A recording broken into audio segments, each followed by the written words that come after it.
이제 트럼프 대통령하고는 이제 미북 정상회담을 위한 아마 여러 가지 조건들을 얘기하는 것 같고요. 네. 트럼프 대통령의 트윗에 그 다음 보면 잘 될 수도 있고 안 될 수도 있다라고 나와요. 늘 그렇게 해야죠.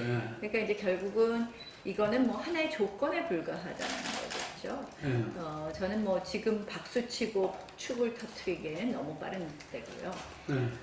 한마디로 실질적으로 미래의 핵에 대한 이야기만 있고 과거와 현재에 대한 얘기는 없습니다. 그래서 뭐 우리가 핵폐기라는 궁극적인 목표를 가기 위한 정말 뭐 아주 작은 걸음에 불과하고 그것은 어떻게 보면 과거에도 사실은 비슷한 정도의 이야기는 있었다 이렇게 봅니다. 그래서 뭐 그것을 폄훼할 일은 아니지만 그렇다고 해서 그것이 엄청난 사건이라고 이야기할 것은 아니다. 그래서 저는 정부가 굉장히 조심해야 될 것이 결국은 뭐 남북 정상회담 자체로 모든 걸 해결할 수 없는 건 너무 잘 아실 겁니다. 결국은 이 북미 정상회담의 성공까지 가기 위한 그러한 어떻게 보면 지나치게 먼저 빨리 가는 스텝, 지나치게 잘못해서 실질적으로 우리가 행동할 수 있는, 우리가 가질 수 있는 무기를 스스로 제한하는 그런 일은 없어야 된다라는 생각. 이제 뭐 결국은 김정은이 10년사부터 이제 대화의 제스처가 나오기 시작했는데 그게 그렇죠. 왜 나왔을까에 대해서는 우리가 같이 생각해야 된다고 생각합니다. 결국 대북 제재를 제대로 했고 또 이 국제사회의 공조가 제대로 이루어졌기 때문이라고 생각을 합니다. 근데 그런 점에서는 중국도 이제 동참했죠. 그렇죠. 아니 보수 정당 동안에는 못하지 않았냐라고 얘기하시는 분들 계실지 모르지만 보수 정당이 그동안 그것을 잘 해왔기 때문에 결국 북한으로서는 더 이상은 이제 견디기 어려운 거죠. 실질적으로 북한은 아시다시피 사실상 배급 경제가 무너져 있습니다. 배급 경제가 무너진 상황에서 본인들의 체제를 유지하기 위해서도 결국 이 실질적인 어떤 시장 경제 부분이 있었던 부분을 완전히 차단하는 이 대북 제재는 매우 정권을 힘들게 하는 부분이 있었거든요. 북한 정권을. 한마디로 먹고 사는 문제가 해결이 안 되고 그 사이에 어떤 경제 시스템이 돌아가지 않기 때문에 저는 김정은으로서는 이제는 밖으로 나올 수밖에 없었던 상황이라고 생각해요. 그래서 또 그것을 그래도 저는 현 정부가 어느 정도 이제 노력하고 관리한 부분에 대해서는 평가를 해주고 싶습니다. 그래서 이제 그런데 지금 너무 또 여기서 잘못 단추를 깨고 잘못 빨리 가면 지금까지의 노력도 또 나무하기 자루 되는 거예요. 그러니까 핵심은 뭐냐? 대북 제재를 지나치게 먼저 푼다든지 북한에 대해서 우리의 압박 수단을 지나치게 먼저 내려놓는 거라고 생각을 합니다. 그래서 오늘 아침에 보면 대북 확성기 안 하겠다고 얘기했는데요. 이것도 좀 너무 빠른 것 아닌가 이런 생각을 합니다. 이제 다만 이제 요새 미국하고는 굉장히 미국이 뭐 지난번에 뭐 폼페이오가 북한 갔다 왔지만 또 거기에 관해서 우리 정부에 또 여러 가지 그러니까 의견은 나눈 것으로 제가 알기로는 그렇습니다. 그런데 이제 결국 이제 이 한미 간에 이 끊임없는 이 정말 물샐 틈 없는 공조, 우리가 늘 그런 이야기를 많이 하는데요. 이 부분을 조금이라도 우리가 뭘 하겠다 하고 나서는 순간 삐끗해서 될 일도 안 된다라는 말씀을 드리고 싶습니다. 그 선언문 자체는 핵보유국 선언으로 읽는 것이 맞습니다.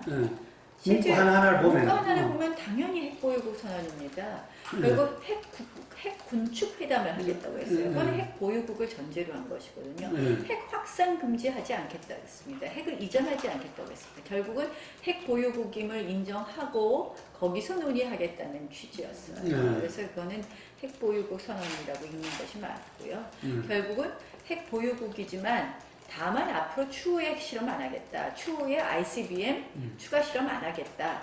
그리고 이미 뭐 사실은 내구 여단이 다 한 풍계리 핵실험장 폐쇄하겠다 이 정도거든요. 그래서 사실은 그 뭐 전체적인 거는 그렇게 있는 것이 맞다고 생각합니다. 남북 정상회담에서 과거와 현재의 핵에 대해서는 구체적인 이야기는 나오기 쉽지 않다고 생각합니다. 그래서 거기서는 쉽지 않고요. 제가 지금 이렇게 정부에서 자꾸 하는 얘기 보면 종전선언, 평화협정 이 얘기 자꾸 하거든요. 그러니까 결국은 이제 스탠스가 어떻게 바뀌었냐면 그동안은 우리가 비핵화를 다 하고 나면 종전선언과 평화협정을 얘기했는데 이제 정부는 마치 종전선언을 비핵화로 가는 입구로 쓰겠다. 그리고 이제 출구가 비핵화가 되거나 뭐 이렇게 가는 그런 입장인 것 같은데요. 입장인데요. 사실은 종전선언은 의미가 좀 없는 선언입니다. 이미 종전선언은 14선언에서도 종전선언을 위해서 뭐 우리가 이 관계당사국가하고 논의하자 이런 얘기를 했고 종전을 하고 평화협정으로 가겠다는 거. 이 종전선언은 개념 자체가 오래된 개념입니다. 이 부시 대통령 시절에부터 나온 이야기인데요. 그래서 특별한 지금 현재 이 종전선언 뭐 지금 현재 정전협정이라고 하지만 뭐 종전선언이 어떤 의미를 갖겠느냐 그런 의미에서 특별한 의미는 없는 것이고요.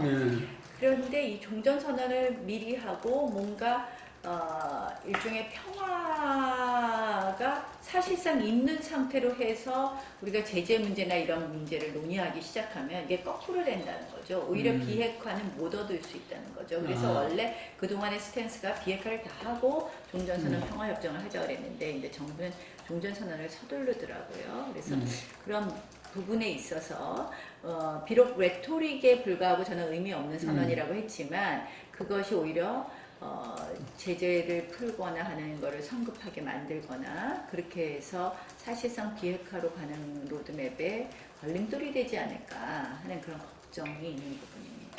이 행위의 실현, 이것이 핵심이라고 생각합니다. 그렇죠. 이 실현. 예, 그 실현. 실현이 되는 기간. 그러니까 기간 전에 저는 제재를 풀어주는 경우에 매우 위험하다고 생각합니다. 네, 그래서 이행이 다 된다는 프로입니다. 네, 제재는 반드시 이행 다 된 다음에 풀어야 된다고 생각을 하고요.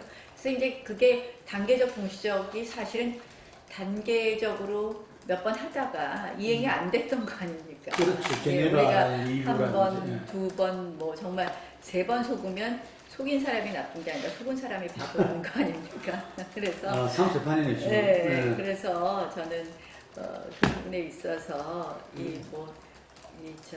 잘못해서 이행 시간 길게 해놓고 결국 CVID가 되지 않는 그런 의미 없는 것이다 이렇게 봅니다. 맞습니까? 짧아야죠. 짧아요. 네, 어차피 폐기할 거면 머뭇거릴 게 뭐 있습니까?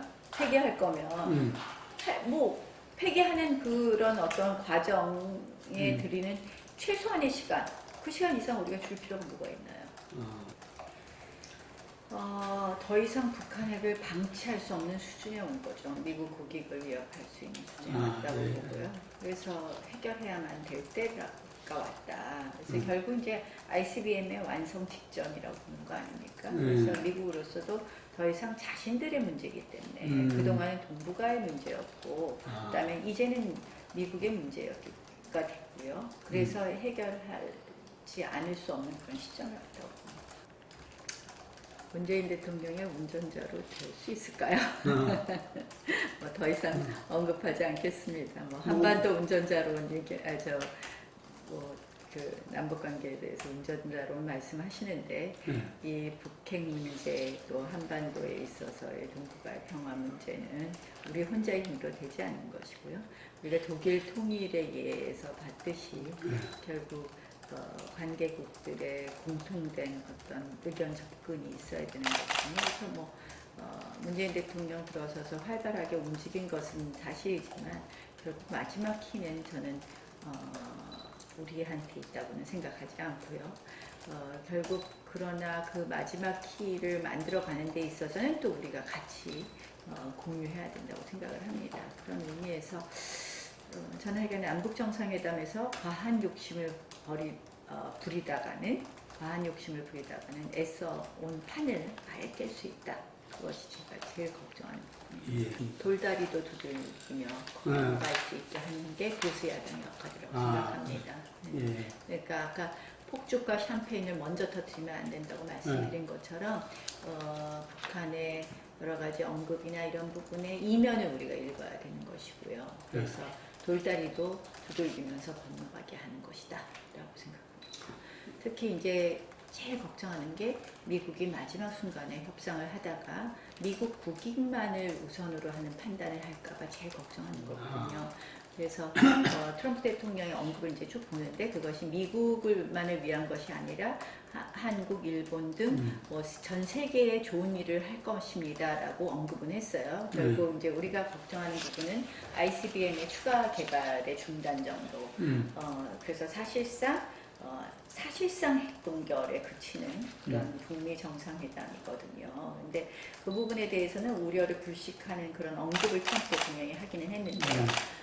그런 의미에서 한국이 지나치게 한반도 운전자론 하면서 우리가 지나치게 빨리 갔을 때는 미국으로서는 골치 아픈 한국하고는 생각을 같이 안 할 수 있는 부분이 있거든요. 그래서 저는 우리 정부는 속도를 천천히 해라 하고 미국에게는 끝까지 실질적으로 핵 동결 수준, 미국 국익을 위한 ICBM 개발의 중단 정도의 협상 결과를 만들어내서는 절대 안 된다. 네, 그 두 가지 사인을 줘야 되는 거고 그것이 보수 야당이 해야 될 일이라고 생각하고 저도 뭐 개인적으로 또는 여러 가지 방법으로 그런 의견을 누차 표명하고 있습니다. 뭐 민주당이 저는 특검 받아야 되지 않나 그리고 받을 것 같아요. 지금 그런 이야기도 청와대에서도 있더라고요. 청와대에서도 지금 여야 합의하면 받겠다고 했고요.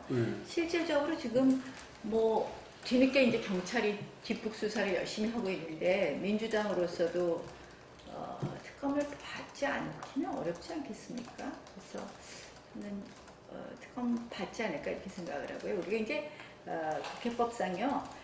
국회의 상설특검법에 의한 특검을 임명하는 것이 있고요. 한 축은 특검법을 발의하는 겁니다.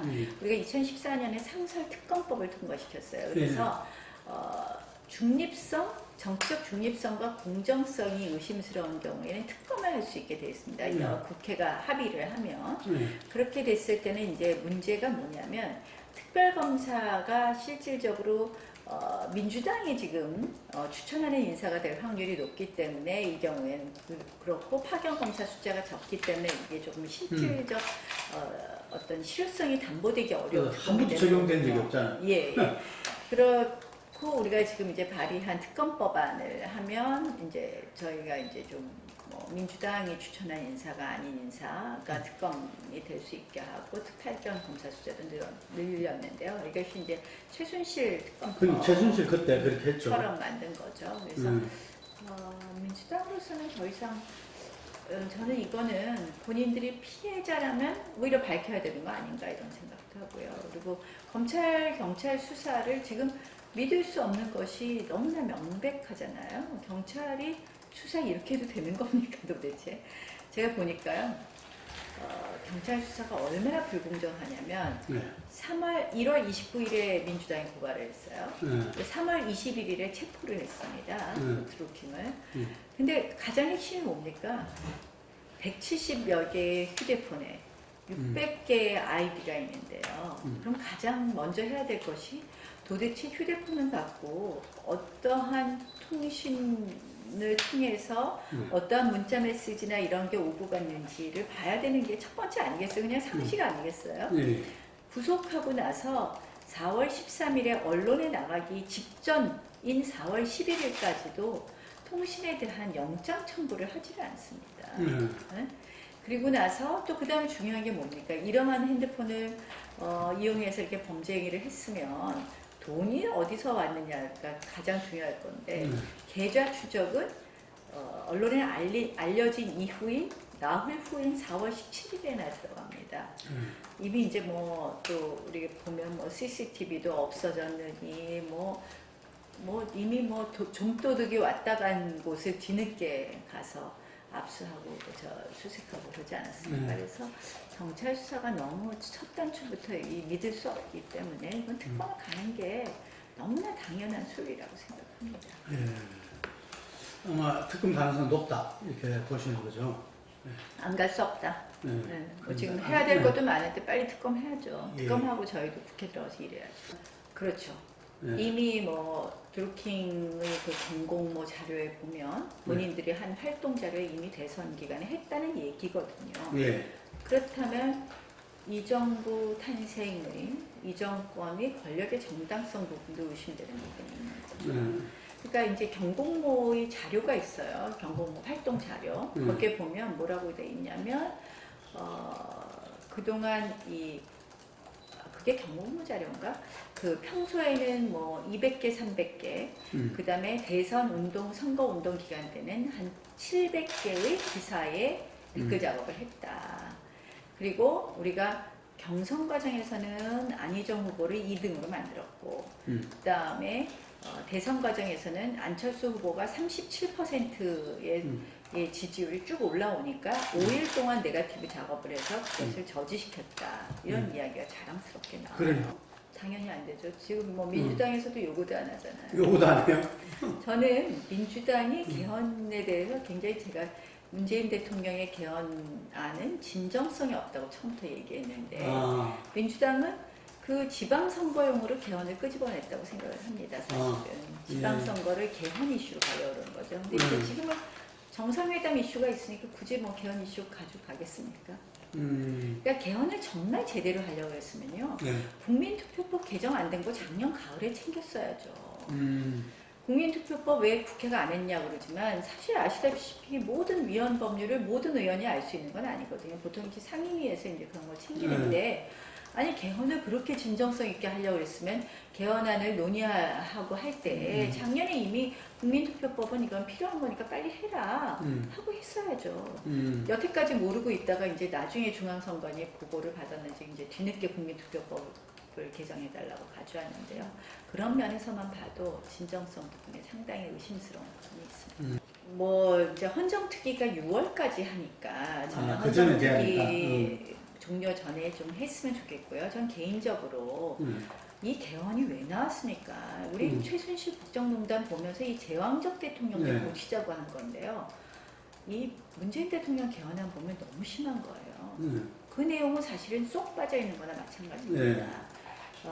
그리고 나서 지금 뭐 사실 우리가 이제 좌파 개헌이라고 얘기를 하는데 동일노동 동일임금 원칙이라든지 또는 토지 공개념 조항이라든지 이런 부분에 있어서 상당히 이 시장 경제의 근간을 흔들 수 있다고 볼 수 있는 어떻게 보면 굉장히 편향적인 조항을 집어넣거든요. 그래서 보면 이게 지금 개헌에 대해서 보면 작년에 보면 국회에서 이제 그 개헌 자문위를 만들지 않았습니까? 근데 자문위원을 모집하는 방식이 실질적으로 이제 민주당 성향 분들이 대거 들어가는 자문위원을 만들어서 지금 이제 그 자문위원회에서 사실 뭐 논란이 있었던 분이 나중에 대통령 개헌안을 만드는데 또 들어가셨는데 거기서 얼마나 우리가 걱정되는 안을 내놨습니까? 그때 보면은 뭐 한마디로 자유민주주의의 자유를 삭제한 민주주의를 주장했었고 헌법 전문부터 해서 우리가 그래서 그걸 막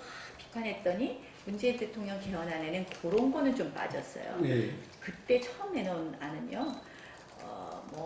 이 기본권을 제한하는 데 있어서 국가안전보장 질서유지 공공복리를 위해서 제한할 수 있었는데 국가안전보장을 드러냈어요. 한마디로 체제에 관련된 거, 자유민주주의 체제에 관한 것은 철저히 한마디로 흔드는 안이었습니다. 자문위안이. 그래서 우리가 마구 비판했더니 이제 그런 부분은 조금 드러내기는 했는데 여전히 매우 편향적인 조항이 많이 있어요. 헌법 전문부터 시작해서 논란이 되는 조항이 너무 많은 거예요. 그래서 저는 헌법을 개헌한다면 이 지금 제왕적 대통령제를 고치는 게 핵심이니 이 지금 이 헌법이라는 게요. 어느 쪽 이게 좀 더 진보적이거나 좀 더 보수적이면요. 논란이 돼요. 모든 국민의 헌법이 돼야 되잖아요. 그래서 그런 부분은 드러내고 이 권력 구조만 하자. 이게 제 주장입니다. 왜냐? 헌법은 공백 상태가 있어야 됩니다. 그래서 헌법은 보수가 정권을 잡았을 때는 조금 더 보수적으로 운영될 수 있고 진보가 정권을 잡았을 때는 조금 더 진보적으로 운영될 수 있게 해줘야지 이 근본을 갖다가 지금 진보 정권이 정권을 잡고 우리 좀 진보 세력이 센 것 같아 하고선 확 왼쪽으로 가져가려고 그러면 굉장히 이 헌법의 근본 가치를 훼손할 수 있기 때문입니다. 우리가요 G7 국가 중에서 대통령제를 채택하고 있는 나라는 미국밖에 없습니다. 모든 나라가 선진국은 의원내각제를 채택하고 있어요. 그렇죠. 저는 지금 우리나라 정치는 너무나 대립과 갈등이라고 생각합니다. 이게 뭐 정말 여당은 뭐 의회는 완전히 철저히 무시되죠. 그런 과정에서. 예. 여당은 청와대 하라는 대로 하는 데고 예. 야당은 청와대 하는 거 발목 잡는 정도예요. 그래서 이래서 나라 발전이 안 되고요. 저는 이제는 그 정치가 좀 선진화되고 그러려면 이렇게 대립하는 것이 아니라 서로 연정, 뭐 서로 합의 이런 게 좀 필요하다고 생각을 하고, 그래서 저는 궁극적으로 G7 국가들이 왜 대통령제를 미국밖에 안 했을까? 미국은 대통령제를 하지만 연방제 국가이기 때문에 그렇죠. 그것이 맞을 수 있어도 우리같이 연방제 국가 아닌 이런 나라, 또 작은 나라에서 연방제 할 수도 없고요. 대통령제보다는 의원내각제로 가야 된다고 생각을 합니다. 그런데 한꺼번에 의원내각제를 갈 수가 없는 거예요. 예. 왜냐하면 의회가 너무 불신을 받기 때문이거든요. 그렇죠. 예. 근데 그 의회가 불신받는 이유가 있는 겁니다. 의회는 이 일종의 한마디로 권한과 책임이 없는 그런 지금 구조로 가게 되어 있는 거예요. 그러니까 뭐 야당은 말만 하고 여당은 무조건 거짓말 하는 그런 구조가 되어 그러다 보면 있거든요. 정책이 심화됐다. 네, 네. 그럼 가도기로는 어떻게? 가도기로. 그래서 저는 저희 당이 내놓은 분권형 대통령제를 위해서 우리 헌법은요, 기형적인 의원내각제가 가미된 대통령제입니다.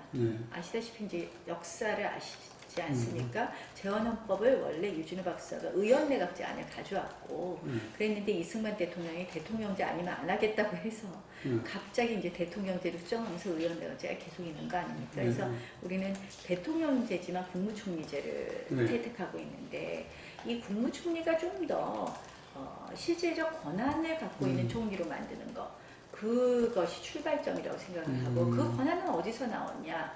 대통령이 임명하고 지명한 총리는 어쩔 수가 없는 거예요. 그러니까 총리의 권력의 근거, 권력의 정당성을 주기 위해서 의회에서 선출해야 된다는 것이 맞다고 그런데 생각합니다. 다른 야당 입장에서는 의원 총리 추천제라는 게 나옵니다. 뭐 그것도 봐도 그러니까 네. 이제 뭐 선출까지는 그러니 추천하자는 건데요. 네. 그걸로는 이제 가는 길이 타협을 너무 좀 멀죠. 생각했던 네. 아닌 것 같아요. 그렇죠. 여당과. 네. 근데 이제 그렇게 하다면 가는 길이 너무 멀죠. 우리가 궁극적으로 의원내각제로 간다고 했을 때. 그러니까 의원내각제가에 대해서는 우리 국민들이 부정적인 생각을 갖는 건요, 의회에 대한 불신도 있지만 제2공화국의 혼란을 얘기들 많이 하세요. 근데 이제 제2공화국 때는 결국은 그만큼 나라의 경제 수준이 올라가 있지 않은 상황입니다. 그런 나라는 의원내각제가 어렵습니다. 또 그만큼 언론의 자유도가 보장되지 않았던 시절입니다. 근데 지금은 이제 많이 상황이 바뀌었거든요. 우리는 그래서 그 민도라든지 언론이라든지 이런 부분들이 의원내각제 실시할 수 있는 수준까지는 다 갔다. 저는 이제는 할 수 있다. 이렇게 봅니다. 예. 그래서 이제 과도기적으로 한 총리제 선출 정도 하다가 그다음에 의원내각제로 가는 게 맞지 않나. 의원내각제를 그 지지하는 의원들도 실제로 상당히 많더라고요. 이게. 이제 저 의원 4번 해봤지만 이거 맨날 욕만 먹고 우리가 이래서 되겠습니까? 제가 이제 일본 정치인들 보면요, 이제 의원내각제니까 다 가서 이렇게 장관도 하고 이러면서 실력들도 훨씬 높아지고 또 어떻게 보면 국정에 대한 책임 의식도 공유되고, 그래서 그것이 결국은 이 뭐 민주주의가 선진화되고 우리의 권력 구조가 선진화되는 길이라고 생각합니다. 지금 일단 보수가 통합이 안 돼 있고요. 통합. 보수가 많이 분열돼 있어요. 지금 사실상 어떻게 보면 탄핵 사태를 보면서 탄핵을 반대하는 세력부터 찬성하는 세력까지 그 안에 갈등이 너무 많이 있는데요. 일단은 저는 이제 보수가 좀 더 젊어져야 된다고 생각해요. 젊어져야 된다. 그동안 보수의 인재가 전혀 충원되지 못했습니다. 그래서 보수의 인재 충원이 있어야 되고요. 실질적으로 이제 그거는 사람의 문제이고, 사람의 문제라든지 이런 문제고, 우리 보수는 반성부터 시작해야 되지 않을까요? 반성부터 시작해서 어쨌든 국민들 입장에서는 보수가 뭔가 잘못한 거 있는데 반성 안 하는 것부터 시작해요. 반성 여태까지 제대로 한 거 없었거든요. 반성부터 시작하고 이 보수의 이념에 대해서 조금 더 저는 지금까지 우리가 이념 보수, 반공 보수 매우 중요했다고 생각합니다. 그리고 우리는 남북이 분단된 상황에서 너무나 중요한데요. 그것 플러스 알파, 그것을 넘어서는 어떻게 보면 자유민주주의 시장 경제가 우리 삶을 어떻게 다르게 해줄 수 있는데 라는 좀 더 실용적이고 구체적으로 손에 잡히는 텐저블한 그런 보수의 생각들을 쉽게 전해야 된다고 생각을 합니다. 그래서 그동안 우리가 보면 이 안보 보수는 굉장히 열심히 했는데 사실은 자유민주주의 시장경제라는 어떻게 보면 보수의 가치에 대한 그것이 구체적으로 실현되는 부분은 매우 부족했다. 예. 그리고 사실 우리 보수 정권 9년 동안에도 거기에 엇나는 그런 정책이 상당히 있었다. 그렇게 생각을 합니다. 그래서 그러한 부분에 대한 좀 확실한 우리가 지향하는 어떤 가치에 대해서 좀 더 확실한 비전을 보여줘야 된다고 생각합니다. 뭐 저희 당이 힘든 때고 네. 홍준표 대표가 저한테는 뭐 오퍼는 안 하시더라고요. 나가보라고. 뭐 홍준표 대표가 다정하는 지금 과정이지 않았습니까? 예, 예. 처음에는 H 뭐 후보를 데리고 온다. 그렇죠. 뭐 그다음에 L 뭐 후보 뭐 이렇게 하면서 하셨는데 본인한테 만만한 손으로 했다는 말들이 있어요. 그러니까 저한테는 오퍼 안 하셨는데 어쨌든 뭐 김문수 후보께서 나서주셨으니까 우리가 김문수 후보 중심으로 좀 선거를 만들어 보아야 되는데요. 뭐 장단점이 있으세요. 참 뭐 정말 훌륭하신 분이에요. 마음이나 뭐 생각이나 이런 건 반듯하신데 결국 이제 확장력 부분에 우리가 안타까운 부분이 있고요. 그러나 이제 결국 지금 굉장히 사실은 뭐 우리가 정상회담이다, 개헌이다, 드루킹이다 막 얘기하지만 결국 사람들의 삶은 지금 굉장히 어렵거든요. 뭐 청년 실업률이 최고를 달하고 있고요. 최저임금의 급격한 인상으로 인해서 실질적인 어떤 일자리가 상당히 감소되어 있고 뭐 여러 가지 경제 상황은 좋지 않습니다. 뭐 한미 FTA도 뭐 환율 조작 부분이나 이런 부분에 대해서 마무리가 잘 안 돼 있고 그렇기 때문에 저는 이 경제가 어려운 부분에 있어서 우리가 잘 대안을 제시하면 그렇게 어둡게만 볼 것은 아니다 이렇게 봅니다. 많이 좋아질 거라고는 생각하는데요. 그러나 우리가 또 뭐 그거를 갖고 뭐 일희일비할 문제는 아니라고 생각합니다. 국민들께서 어떻게 보면 이 정권의 여러 가지 뭐 도덕성 부분이라든지 최근에 김기식 사태에서 나타난 도덕성 부분이라든지 또는 여론 조작에서 나타난 어떻게 보면 뭐 많은 국민들이 뭔가 배신감 뭐 이런 것도 있을 것 같아요. 그래서 어떻게 보면 여론이 조금은 움직이고 있다고 생각을 합니다. 그러나 뭐 이걸 저희가 뭐 무슨 반사 이익을 보는 것처럼 좋아할 일은 아니라고 생각을 하고요. 앞으로 어떻게 우리가 그 다음을 보여주며 중요하다고 생각합니다.